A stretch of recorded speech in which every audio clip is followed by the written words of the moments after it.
Hello दोस्तों, कैसे हैं आप लोग। आज हम समझेंगे एचपीओ एक्सेस कैसे काम करती है। ठीक है ना। ये बहुत इंपॉर्टेंट है और एक बार क्लियर हो गई तो आपको सब समझ में आ जाएगा। बेसिकली क्वेश्चन क्या है कि हर मंथ जो है सेम साइकिल रिपीट होती है। ठीक है ना। पीरियड आया, उसके बाद फॉलिकल बनना स्टार्ट हुए। ये सब चीज़ें चलती कैसे हर महीने 2 महीने। तो ये इसका मतलब ये होता है। और एक बार आपको इसकी अंडरस्टैंडिंग हो जाएगी तो आपको ये भी क्लैरिटी हो जाएगी कि इनको रेगुलेट कैसे किया जाता है। सारा जो खेल चलता है वो हमारा हाइपोथैलेमस से चलता है। ठीक है ना। हाइपोथैलेमस ही डिसाइड करता है क्या बॉडी में होगा। तो यहाँ से ये एक चीज़ रिलीज करता है जीएनआरएच। जीएनआरएच एक हार्मोन है और जो हमारे पिट्यूटरी ग्लैंड को स्टिमुलेट करता है कि भाई तुम एक्टिव हो जाओ। अच्छा, एक इम्पॉर्टेंट पॉइंट है कि जो ये जीएनआरएच होता है ये पल्स की फॉर्म में रिलीज होता है, यानी ये कंटिन्यू नहीं आएगा। कंटिन्यू आएगा तो पिट्यूटरी में फटीग हो जाता है।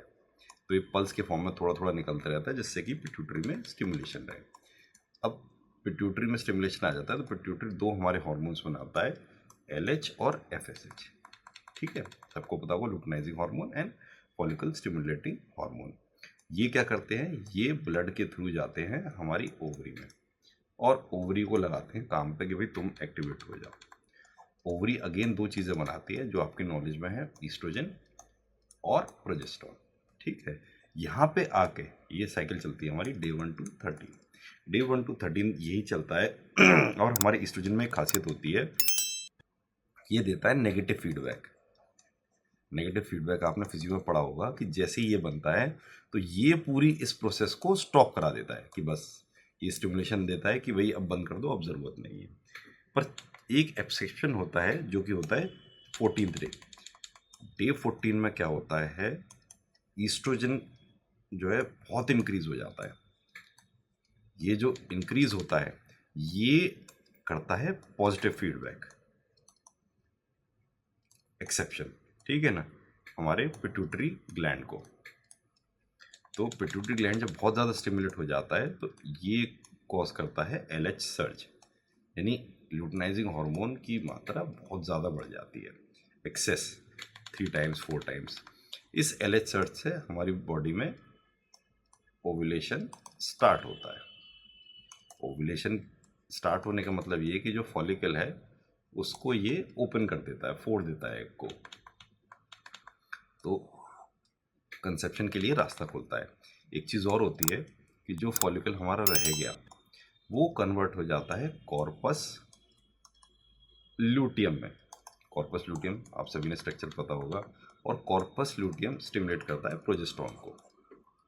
ठीक है, थोड़े टाइम में प्रोजेस्टेरोन जब बॉडी में ईस्ट्रोजन के साथ मिलता है तो आपने पढ़ा होगा ईस्ट्रोजन क्या करता है, मेन चलाता है ये नेगेटिव फीडबैक साइकिल, यानी कि सारा प्रोसेस ये पिट्यूटरी ग्लैंड का फिर स्टॉप करा देता है कि भाई नहीं, अब जो है हमारी बॉडी में पूरी मात्रा में सब चीज़ें हैं, आपको कुछ नहीं बनाना।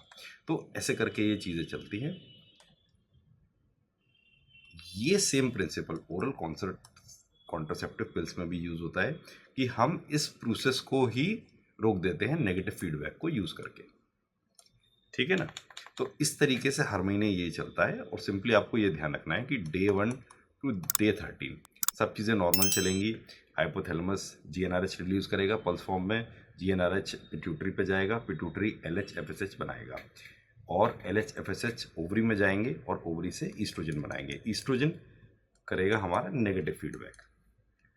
केवल एक दिन खेल बिगड़ता है जब होता है डे 14।